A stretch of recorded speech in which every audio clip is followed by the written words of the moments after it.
Hello and welcome to this week's episode of Strictly Broken Brews. I'm your host Christian Jabacher, and today we're going to talk about Railgun.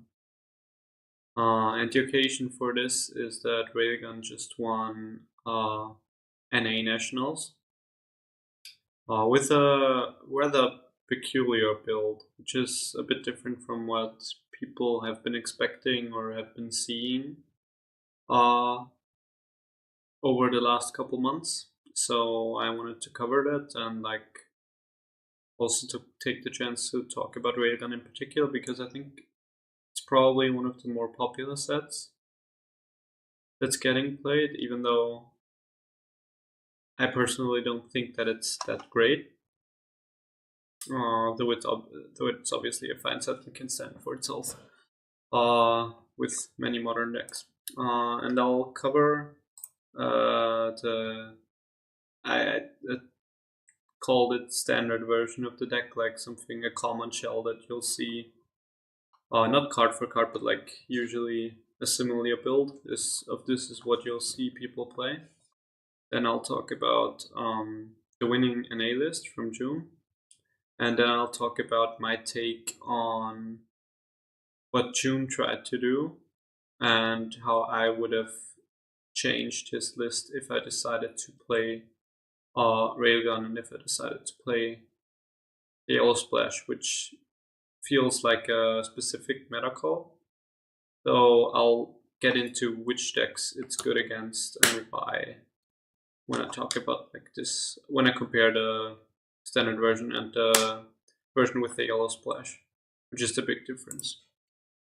One of the big differences, actually. There's a couple, but we'll get to it. So the regular Railgun list is just red-green, doesn't splash any yellow, and it's actually also very tiny on the green. But what I think people tend to only run either 4 runner or like 4 oversizes. You'll see the runner a lot more, I think. But something that's been getting more common is playing 5 oversizes, so you'll see like 4 runner and 1 oversize just to maximize your turn 1 plus from field. And then you have like more or less the key cards. Here at 0 are the Kuroko that is on play top check. If it's an Esper or Satin, add it to hand discard. And when you play a Climax, you can bounce the Kuro to assign 2k to an Esper character, which is relevant for like a bunch of cards in this deck and is part of an engine, part of a powerful engine that actually makes this deck tick. And then you have the self-tap Uehara Brainstorm, which helps with the deck's lack of like hand pluses, selective hand pluses, because the Climax combo plays characters to field. So the Brainstorm is what you use to search out specific cards and search out your late game. And the 0/0 Kuroko that basically digs non-Climax cards from the top of your library away helps like ensure that those Brainstorms actually hit. I'll have like well, we can talk about the math a bit now because as you can see, you don't actually have any searchers at level 0 apart from the drop searcher that's kind of delayed. So if you don't open with it, you likely don't have like access to it for your level 1, for your first turn of level 1. So what you're often reliant on is hitting your Brainstorm, and hitting the Brainstorm in the first deck is on average like 58% chance to hit.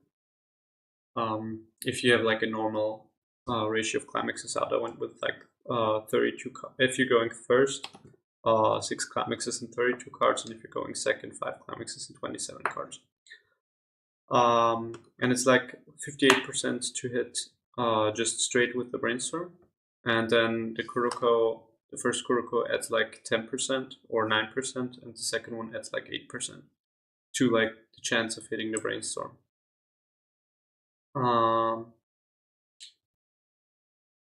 Yeah, and what usually would like happen is that the Kuroko takes up valuable slots on field just to get you like the brainstorm plus, so you're not actually able to use these slots on the field for the climax combo. But the way the climax combo works and the way the Kuro works is that if you play a climax, you can bounce it, assign 2k, and then the climax combo summons characters to these slots, so the Kuroko doesn't actually take up any space from the field, and that's like a really huge synergy for the deck. And the Kuroko also allows your climax combo characters or like A level ones to actually beat over cards because you can assign 2k pumps.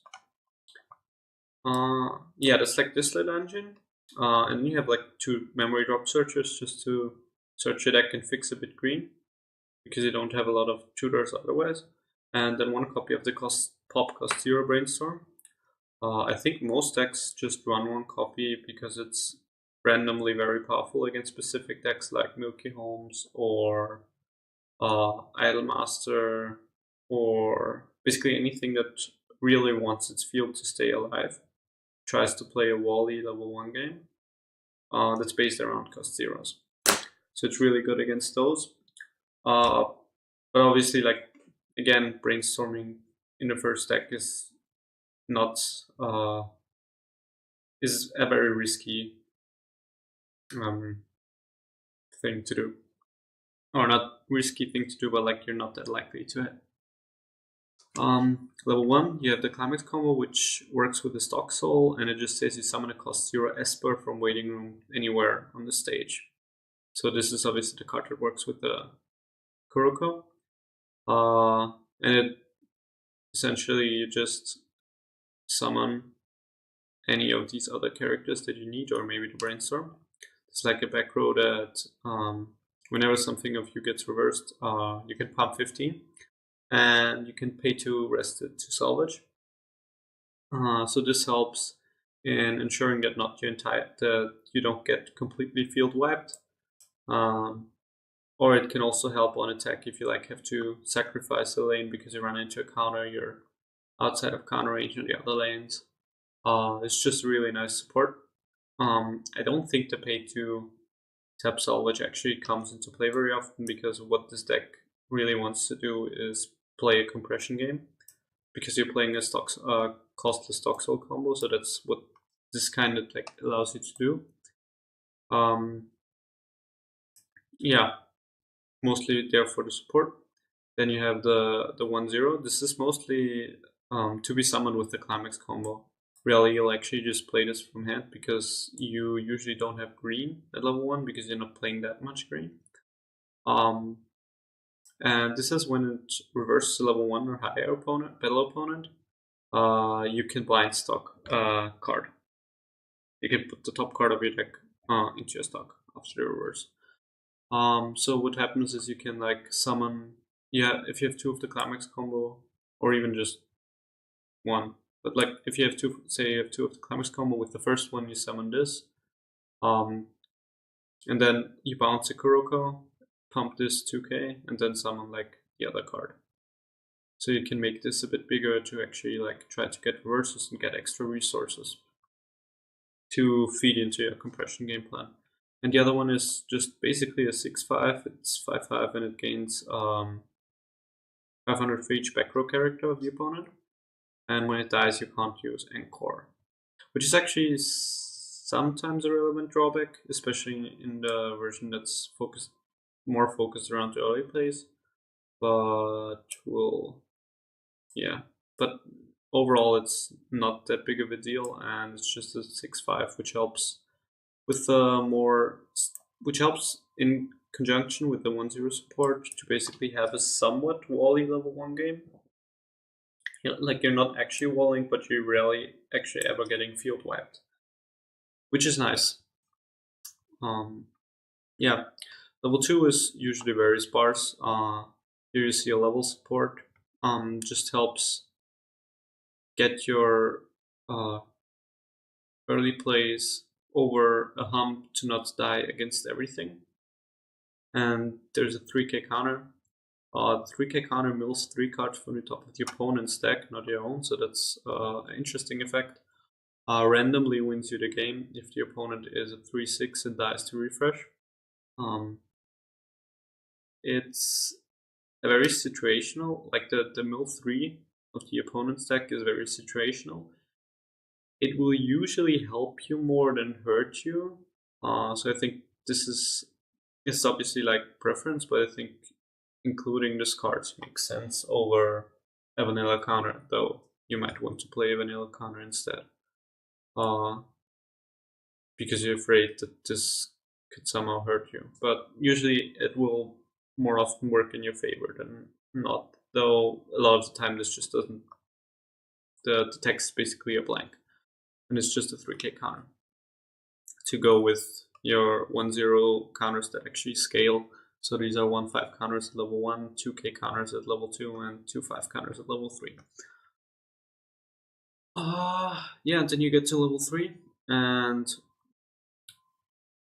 basically you get to the card that makes this deck stand out, which is the 3 too early play. The early play condition is having the 0-0 Mikoto in clock, which gets easy to do because you play this on fields, then you do the climax combo, bounces to hand, and oh, you have the clock condition in your hand. You didn't even need to search for it. So the condition is fairly easy, even if the clocking condition isn't, having a specific card in clock isn't exactly the best condition.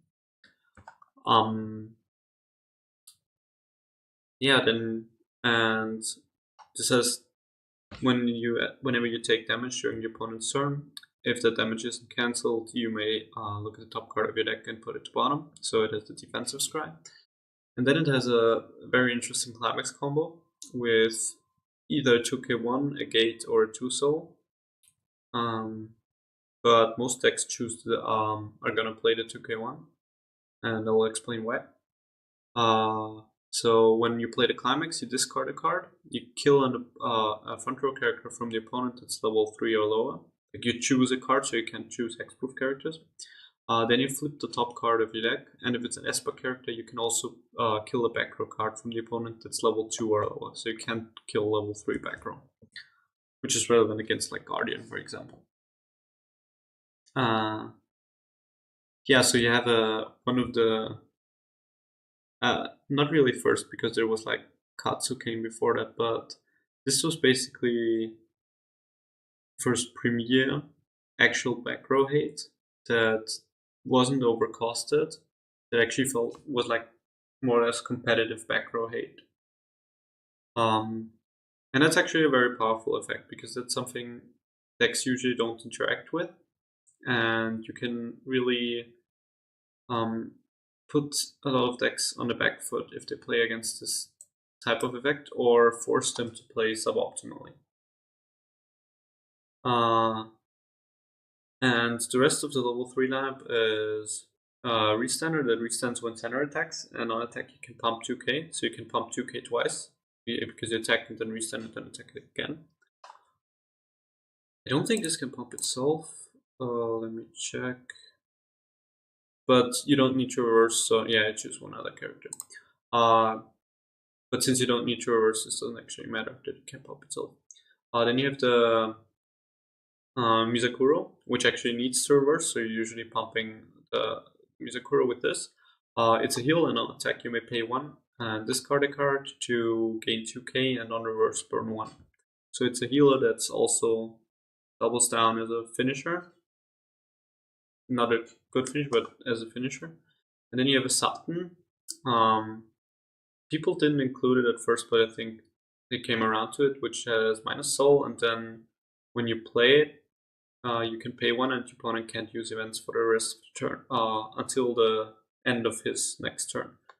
So you basically blank money counters, tap counters, etc. Heal counters, whatever event counters you may think of.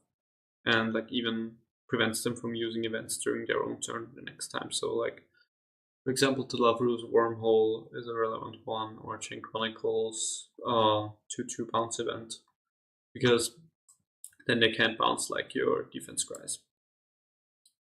Okay, so how this deck usually wants to win, like the standard game plan is just to play a fair compression deck with the stock soul combo. And then against decks where it actually really hurts them, you can play the Mizakuro combo and just nuke their field, especially against like worse players or players that are not as experienced against this deck that play into this combo. Wiping their entire field can be really devastating and just win you the game right there and then. And just having double defense cry out is a very powerful effect because you start stabilizing it too. The reason why this is like not the default game plan is because a lot of decks are trying to beat level 2 early plays right now, and they're trying to beat double early plays right now. So if you and the 3/2s aren't that big, they don't gain any power. So on defense, they're very vulnerable to just get overrun by any 2/1s or even opposing early plays. So that's why the level X is often very important for the 3/2 to not just die against everything. If you have like the level X and the 1/0 back row, then you can usually just protect one, and that's why I think you usually want to summon 2 of this if you decide to go for it, just so that one actually survives and that you get like the extra benefit of the defense cry for the next turn as well. If you do the combo once or twice, usually depends on how your resources go, how much you hurt your opponent with it. Also depends on whether the first one hit or not, because you can actually miss. Yeah, you need to reveal an Esper character, right? Yeah, you need to reveal an Esper character to Esper or traitless to nuke the back row. Yeah, I'll just then I'll switch to June's list and talk about differences and what he decided to go for with his list. And then talk a bit more about the context of his choices. So his level 1 looks very different already, but really he's playing 2 drop searchers instead of the on death searchers to also fix for his color, so that's actually kind of the same. And then he has like 4 oversized slots, he's just not playing the runner. And then he has like the brainstorm, the cost pop brainstorm, the other brainstorm at the Kuroko, and then he plays 2 bombs. And now here's something that I already want to talk about. There's actually 2 things. First of all, there's the bombs, and second of all, there's oversizes versus runners. And what I'll talk a bit more about another card he included, which is Dragon Strike, which is basically a 1/0 sec counter. It also pumps another character 2k in 2 levels. So what he wanted to do is try to combat level 1 on reverse combos with this card. And now he's playing oversizes. And in my eyes, if you want to combat on reverse combos, you should usually go for runners, because if you only have, because runner makes it easier to outplay on reverse combos, because they move field and blah blah. Now he's also playing bombs, and I don't like bombs whatsoever, but bombs fulfill a role in that they clear your field to deny on reverse combos, and they work especially well if you pair them with runners, because you can just crash the bomb, and then a runner has like a field where he can move to, despite you having fielded 3 characters. So in my eyes, I think you should, if you play bombs, I think you should opt for the runners. If you don't play bombs, I think you can opt for either the oversizes or the runners. I think the runners are better, but like, that's often preference. One argument I heard from people, I didn't hear it from himself, but he felt that the runners were better with the 2k1s, and he's opting to play gates. Oh, by the way, didn't talk about the 2k1s. I'll go back to that in a second. He felt like the runner worked better with the 2k1s, and since he was playing gates, he just chose to play oversizes, and I think he rates oversizes a bit higher than runners in general. So yeah, that was sort of his reasoning, and I assume his reasoning for the stock bomb is to fix extra yellow. Yeah. And the red 0/0 bomb is just has like a cute secondary effect, and it's just a bomb. Okay, back to the 2k1. I actually forgot to talk about it. Sorry. The back row destroyer and front row, basically the new combo, is a 2k1, a gate, and a 2 soul. And people usually default to gates whenever they are available, and people hate 2k1s. So why does this deck play 2k1s and not gates? Especially when you're already running like a double crit trigger. And the reason for that is just simple soul counts. Because if you're doing the combo at level 3, you already have 2 soul characters in front. Then you're nuking and opening up opposing front lanes, so you're already swinging for 3 base at least in one slot. And now if you're playing gates, you're actually already swinging for 4 before trigger. And those are terrible soul counts to be swinging at that stage of the game. So playing a gate and then using the combo actually often anti-damages yourself because you just make your opponent cancel. And the climax combo also eats into your hand because you need to discard cards. So you play the gates, so you lose 1 card and then you lose another card for each time you do the climax combo. Whereas the 2k1 actually replaces itself. And not only that, you can use the first combo, discard a card, reveal the top. If it's not an Esper trait character, you can use the draw of the 2k1, draw the card, and then do the combo second time and reveal again and have a second go. Because of the way you can stack your auto ability triggers. And this is also what happens with the 1/0 with the stock soul. So you can just stack your auto ability triggers in whatever way you want because they all trigger at the same time. And the 2k1 also obviously is just nice to have at level 0 to beat over cards and to like make use of your Kuroko to just keep it bouncing before actually using your stock soul to get extra value out of her. So that's why 2k1 it just allows you to have better soul counts. And he's deciding to play gates, which is the first big difference. And because he decided to play gates, he's also not really playing for the Oli play combo, which changes how the deck plays, I think, somewhat significantly because you lose your outs to other decks that are trying to win the game at level 2. I'll get to the one lineup is actually very similar to the other one, with the exception of Dragon Strike. And now Dragon Strike is, I think, probably the most interesting and worthy to talk about part of this list, because Dragon Strike is a very specific meta call in my eyes. You're forcing another color into your deck, and you're not only forcing another color into your deck when you play Dragon Strike, you're also making your 0/0 top check Kuroko, which you're going to play a lot during your games, turn from a 16% miss chance to a 32% miss chance. So you double the misses of the Kuroko. And 33% is actually like 1 out of 3 times the Kuroko is just going to reel something you can't take into your hand. But what Dragon Strike, you sacrifice a character and give another character 2k in 2 levels. Now, which decks does this beat? Vivid Strike actually doesn't get a reverse against this. If it has double combo, Dragon Strike actually just outs this. They don't get any reverse. Persona 5 gets destroyed by this if it plays the Joker combo because you need to reverse 1 lane with your 2/1 Joker, and that 1 lane is just gonna get sacked away. Gochusa is gonna struggle hard against this because you just sack a lane and then pump the other lane to a level where Gochusa can't reverse it anymore. And now you can't even kill the lane with a bomb if you put a bomb there. So Gochusa also bad. And Love Life Sunshine is not the 2-soul version, but the Chica bomb version. You sacrifice a lane, then pump the other lane 2 levels, so you turn off 2 Chica bombs. So you have like a couple. I think the other unreversed decks get big enough, and against the other unreversed decks, you only deny 1 reverse usually, unless you have a second counter in hand.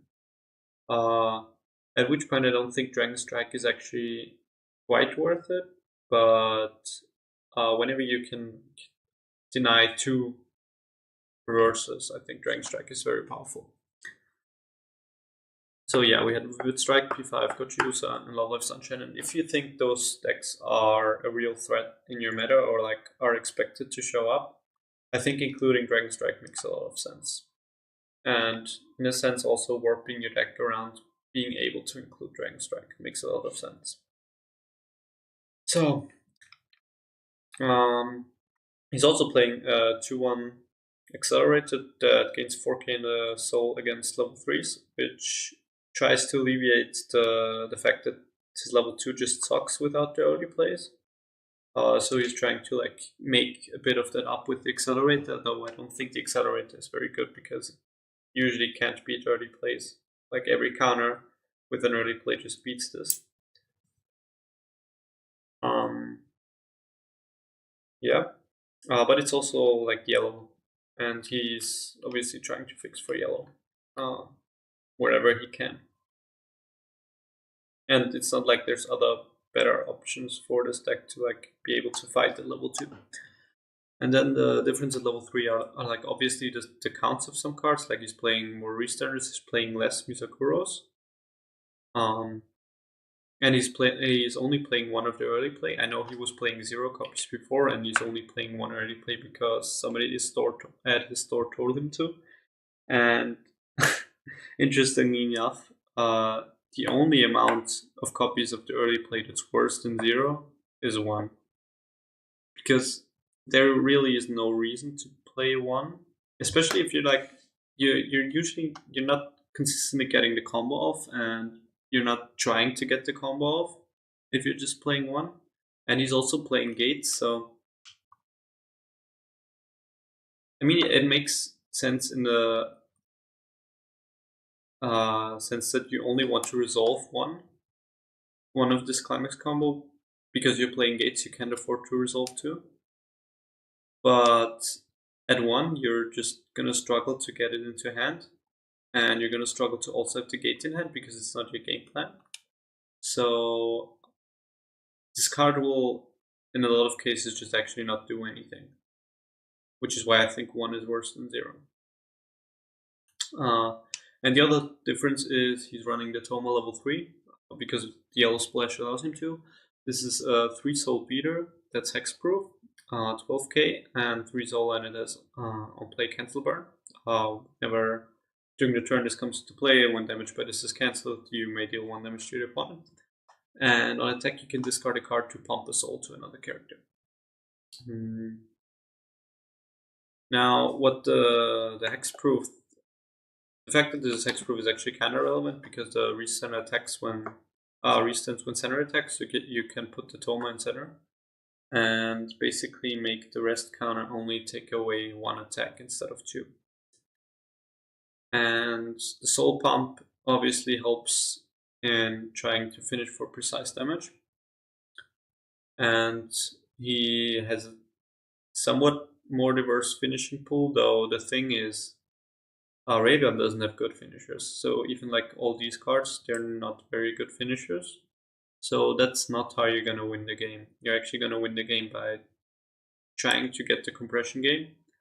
And what he decided to do is like instead of trying to do the compression game and then like win at 2 with the early play things, is he decided to focus more around level 1 and trying to deny on reverse combos, and then just use whatever finishes he has available to end the game. And basically the real weak point I see in this deck is that when you're playing against decks that are strong at level 2 that try to basically decide the game at level 2, for example ReZero and Vivid Strike, you can't really do anything to combat them effectively, and they'll just run away with the game. Like if ReZero resolves a Felt Rem play, you probably just lose the game on the spot, unless you have exactly like the 3-2 in hand in the gate, which is kind of unlikely. Or if Vivid Strike fields double Fuka, you're actually just really struggling to still win that game. Though against Vivid Strike specifically, if you can resolve a Dragon Strike, they might be struggling forehand themselves during this game, so that's fine. Yeah. And Dragon Strike obviously also is not only good against combating level 1 on reverse combos, but it's also good against combating level 3 on reverse effects like the 3-2 Shizuru from Rewrite, or what are prominent on reverse effects at level 3 right now? Any clock kicks? Let me check my tier list for a second. Milky Holmes burn 4 on reverse or burn 1 on reverse. Buster's Clock Kick. Attack on Titan, the burn 1 on reverse, though that's a bit less relevant. Against Love Life Sunshine, theoretically, you could like deny the heal from the Yoshiko. Sao doesn't need to reverse. Vivid Strike, again the Clock Kick. So you can deny some things, but it's usually more important at level 1 than at level 3 nowadays, though it was the other way around. Like 2-3 years ago when Nisekoi was a big thing. Yeah. And now I'll talk quickly, briefly, because I'm already talking for way too long, about how I would change this deck to like better combat this weakness, because I think like level 2 is a critical point in this game right now, and if your deck is bad at level 2, you're probably gonna lose more games than you're gonna win. So the core is kind of similar. I'm playing runners instead of oversizes because I prefer runners. And again, with the 5 oversized slots instead of the 4. Level 1 lineup is exactly the same, also 3 Dragon Strikes. And I'm basically just switching around to level 3 lineup to make less of a focus on the restand, because I don't think the restand is that amazing. Give me more heals and leave yourself open into going for the early play plan. To actually have something to combat the level 2 strategies, and to just combat bad players. If you happen to run into someone that just plays into your combo and you nuke their field, and then you just have a free win. Yeah. And it's obviously also playing 2k1s instead of gates. Yeah, I guess that's kind of it. Did I want to talk about something else? I think I covered more or less everything. If you got questions, or if you want to talk about like Railgun card choices, do that in the comments below, or when like you will post it on Facebook. I'll be sure to respond. I'd be also interested in hearing from June, or whoever talked to him, why he chose to play oversizes specifically. I know most of the other choices that he did, but why he chose to play oversizes when he's also playing bombs is something I'm curious about. And yeah, this is probably going to be the last of the VGP special, apart from the rewrite one that I'm going to cover with Alfred sometime over the next week. Maybe I'm going to do 2, if I ever have time. Probably not. But I'm just going to cover rewrite, and then I'm actually going to go to doing non-meta sets, I think. I'm not sure what I'll start with yet, but maybe you can leave some suggestions. So yeah, hope you guys have a nice day, and see you around.